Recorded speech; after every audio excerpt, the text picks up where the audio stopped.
સૌરાષ્ટ્રની 250 વર્ષ જૂની સંસ્થા એવી સત્તાધાર જે હાલમાં વિવાદનું કેન્દ્ર બની ગઈ છે, જેમાં હાલમાં આરોપ પ્રત્યારોપનો દોર શરૂ થઈ ગયો છે, જેમાં આ સંસ્થાના મહંત વિજય ભગતના ભાઈ નીતિન ચાવડા દ્વારા મહંત વિજય ભગત ઉપર અનેક આરોપો લગાવવામાં આવ્યા છે, જેમાં નીતિન ચાવડા કહી રહ્યા છે કે મહંત વિજય ભગત જે સંસ્થાને દારૂનો અડ્ડો બનાવી દીધો છે અને અનેક કારસ્તાન જે છે તે આ સંસ્થામાં રચવામાં આવી રહ્યા છે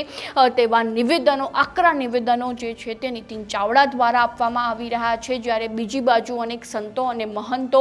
હાલમાં મહંત વિજય ભગતના સહકારમાં દેખાઈ રહ્યા છે, તેમના સમર્થનમાં દેખાઈ રહ્યા છે અને તેઓ કહી રહ્યા છે કે હાલમાં આ સમગ્ર ષડયંત્ર મહંત વિજય ભગતને બદનામ કરવા માટે રચવામાં આવી રહ્યું છે તેવા નિવેદનો જે છે તે અનેક સંત મહંતો દ્વારા આપવામાં આવી રહ્યા છે। જ્યારે ગઈકાલે કોંગ્રેસના આગેવાન પ્રતાપ દુધાતે એક મહત્વનું નિવેદન આપ્યું હતું, જેમાં તેમણે કહ્યું હતું કે મેં ગૃહમંત્રી અમિત શાહને પત્ર લખ્યો છે કે આ હાલમાં જે સંસ્થાનો વિવાદ ચાલી રહ્યો છે તેને લઈને સીબીઆઈની તપાસ હાથ ધરવામાં આવે તેવી માંગ પ્રતાપ દુધાતે અમિત શાહને કરી છે અને તે લખતો પત્ર પણ જે છે તે ગૃહમંત્રીને મોકલવામાં આવ્યો છે। ત્યારે આજે સાગરનાથ મહારાજ દ્વારા આ પ્રતાપ દુધાતના આ નિવેદનને સમર્થન આપવામાં આવ્યું છે, જેમાં તેમણે પણ કહ્યું હતું કે આ સત્તાધારનો વિવાદ હાલમાં જે ચાલી રહ્યો છે તે અંગે સીબીઆઈની તપાસ ચોક્કસથી કરવામાં આવે તેવી માંગ પણ હું કરી રહ્યો છું। તો આ અંગે તેમણે વધુમાં શું કહ્યું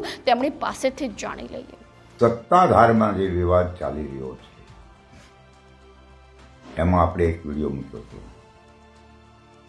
અને એ વિડીયો આપણું એડિંગ એવું હતું કે ઘોઘાવદર સંત જીવણ સાહેબની જગ્યામાં આપા ગીગાની મૂર્તિ શા માટે? તો એમાં હવે આજે મને એક ના માધ્યમથી એવું જાણવા મળ્યું છે કે પ્રતાપભાઈ દુધાત ધારાસભ્યશ્રી છે અને જેઓએ જે આ વિવાદમાં રસ ધરાવ્યો એ બદલ એમને હું ખૂબ ખૂબ આવકારું છું એ વાતને અને ધન્યવાદ છે। પણ મારી એક વાત એ છે પ્રતાપભાઈ દુધાત ધારાસભ્યશ્રી કે આપે જે વાત ઉપાડી એ સારી બાબત કહેવાય, કારણ કે દૂધનું દૂધ અને પાણીનું પાણી થઈ જાય। આપ જે પત્ર લખી ભારત દેશના ગૃહપ્રધાન એવા શ્રી અમિતભાઈ શાહને જણાવ્યું કે આ બાબતે ઊંડાણભરી તપાસ થવી જોઈએ અને સીબીઆઈને તપાસ સોંપવી જોઈએ। આ પત્ર લખવા બદલ પણ આપને હું ધન્યવાદ આપું છું, કારણ કે આની અંદર ઘણા બધા લોકો ઇન્વોલ્વ થયા છે અને પોતપોતાની રીતે આ જગ્યાને બદનામ કરવાની વાતો પણ કરવામાં આવી રહી છે। હકીકત તો કોને ખબર શું હકીકત છે એ તો જગ્યાના મહંતશ્રી જાણતા હોય, બાકી તો આપણને ખબર નથી શું એમાં છે। પણ મારી વાત તો એટલી છે કે આ સત્યને ઉજાગર કરવાની આ વિવાદની અંદર સત્ય શું છે એ સાબિત કરાવવા માટે ધારાસભ્ય શ્રી પ્રતાપભાઈ દુધાત જેમને પત્ર લખ્યો છે એ સારી બાબત છે। પણ મારા આ વિડિયા દ્વારા યુટ્યુબ મારી ચેનલ છે, યુટ્યુબમાં સાગરનાથ સત્સંગ ધારા નામની એના દ્વારા હું આ વિડીયોને મૂકું છું, જાહેર કરું છું મારું મંતવ્ય અને એ રજૂઆત મારી દરેક સુધી પહોંચી જાય અને એમાંય પ્રતાપભાઈ દુધાત સુધી પણ પહોંચે એવી સમાજે જહેમત ઉઠાવવા પણ મારી વિનંતી છે। તો મારી મૂળ વાત એ છે કે સત્તાધારનું જે પ્રાગટ્યપણું છે ને એના મૂળ સુધી જવામાં આવે. આ સત્તાધારની અંદર અસલી તાકાત કોની છે, એમાં અસલી ભાગ કોને ભજવો છે, આપણા ગીગાને સહાનુભૂતિ કોને આપી છે, સત્ય આવે એને કોને સહકાર આપ્યો છે. અરે આવડું મોટું એક ધર્મનું સ્થાન આજે ઉભરી આવતું હોય તો એમાં કોની તાકાત છે, એવી કોનું એવું એમને આશીર્વચન મળ્યું છે, એ એના ઊંડાણ સુધી સીબીઆઈ દ્વારા તપાસ થવી જોઈએ. અને જે જૂના સમયમાં જે વડની બાજુમાં ઓટો છે એ ઓટા ઉપર ત્યાં કોની સ્થાપના હતી અને એ ઓટા પર શું કાર્યવાહી કરવામાં આવી હતી જૂના સમયમાં, એ ઓરિજિનલ વાતને સીબીઆઈ દ્વારા સ્પષ્ટ સંપૂર્ણ રીતે સચોટ રાહે સારી રીતે જે હકીકત છે તેને મેદાનમાં લાવવાની કાર્યવાહી કરાવવા શ્રી પ્રતાપભાઈ દુધાતને મારી વિનંતી છે કે આ મારી આટલી રજૂઆત પણ આપણા આપશ્રીએ જે પત્ર લખ્યો છે એમાં રજૂઆતને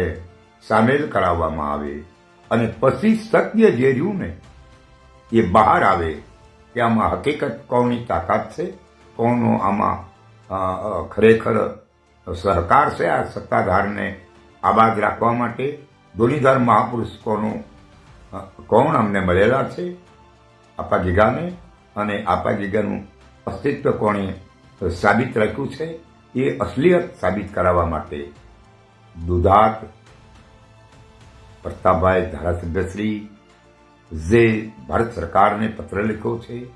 અને એમાં જે રજૂઆત છે કે આ જગ્યાના મૂળમાં જઈ અને સત્યને સાબિત કરાવે અને કોઈ પણ પ્રકારના આક્ષેપોને દૂર કરાવવા માટેની કોશિશ હોય તો આ એક પણ મારી આપને વિનંતી છે કે આમાં સત્ય કેમ છે ને અસત્ય કેમ છે, શું આમાં હકીકત છે, એ ચોક્કસપણે સાબિત કરવામાં આવે એવી કાર્યવાહી કરાવવા માટે પણ આપ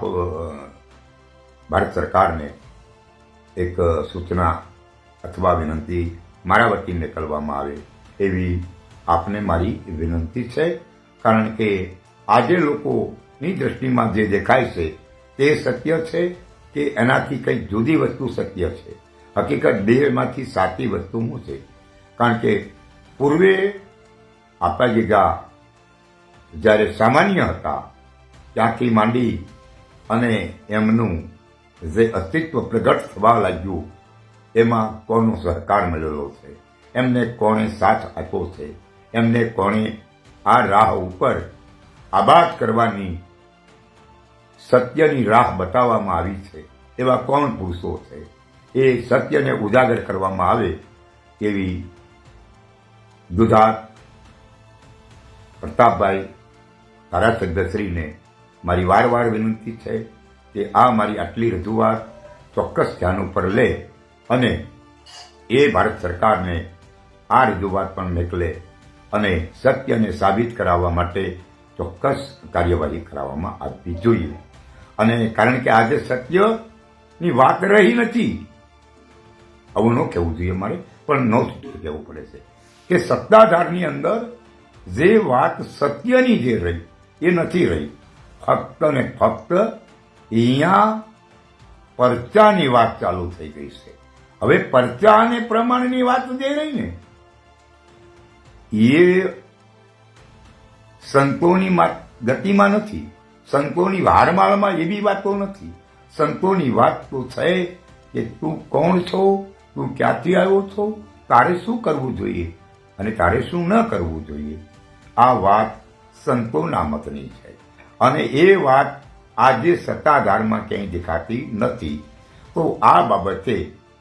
ખરેખર જો સત્ય બહાર આવે હકીકતમાં ભૂતકાળની જે વસ્તુ છે એને આબાદ કરાવી અને સત્યનો ઉજાગર કરવામાં આવે તો ઓરિજિનલ વાત જે છે એ મેદાનમાં સાબિત થાય અને જાહેર ભારત દેશની જનતાને આવડી આ ખબર પડે કે મનોવાદી લોકો જે રહ્યા એની કેટલી બધી મેલી મુરાદો છે અને કેટલી હદે સત્યને દબાવી અને અસત્યને સાબિત કરવાની કોશિશો થઈ રહી છે. માટે મારી ફરી પણ સુધાર એવા પ્રતાપભાઈ ધારાસભ્ય સાહેબને વિનંતી છે કે આપ આ મારી રજૂઆત ભારત દેશના ગૃહમંત્રી એવા માન્ય શ્રી અમિતભાઈ શાહને